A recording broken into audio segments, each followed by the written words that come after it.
What I like to remind people of is that Ohio is America. And Ohio State has helped to build Ohio in a major way. And I think about the role of the land-grant colleges and universities in America's national experience, historical experience, the role of land-grant schools in building America, building American agriculture and making us the agricultural superpower that we are. That's part of the history. Obviously, OSU's done a lot more than that, but that's where it came from. My name is Chester Crocker, and I'm a professor at Georgetown University School of Foreign Service. I was attracted to OSU for some specific reasons. History I'd always liked, but I was what you might call a trial student. I was admitted on the basis of what you might call a probational admission. I never graduated from high school.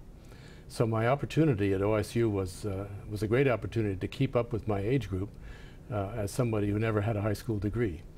And when I was welcomed into the honors program at OSU, they asked, what discipline would you like to study? I was thinking of languages. I liked foreign languages, and I liked history, and eventually it became history.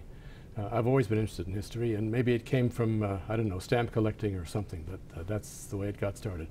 And I came to OSU not knowing quite where I was going to be going. I got a sense of direction from the studies there.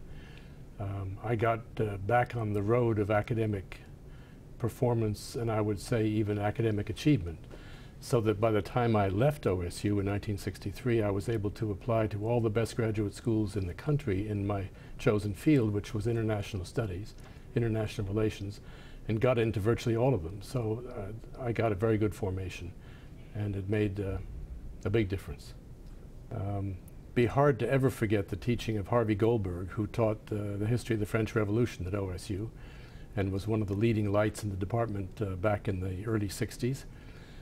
Philip Poirier, who taught British history, was a mentor who got me going in many ways as a kind of young scholar. I did an honors thesis under Phil Poirier, studying British history, the history of decolonization of the British Empire. John Rule, also on European history. Foster Ray Dulles on American diplomatic history. These were very, very fine teachers who reached out to students who showed interest, and that's the kind of motivation a young person needs. I found that the more you showed interest, the more the professor showed interest, and it began to be a thing where you'd really have a sense that you were developing a relationship with an individual teacher, even though OSU, as we all know, is a huge place, often with big classes, but also with some small classes and very good faculty-student interaction. The things about Ohio State that I would recommend to an undergraduate or a graduate is the depth of resources and the variety of resources, and the fact that you're in a place where what you put into it will tell you what you get out of it. And so it's a place for a self-starter. It's a place for somebody who can be motivated. It's not a place that's going to provide you all the answers and give you a kind of soup to nuts, spoon-fed experience. That's not what it's like at a big state university.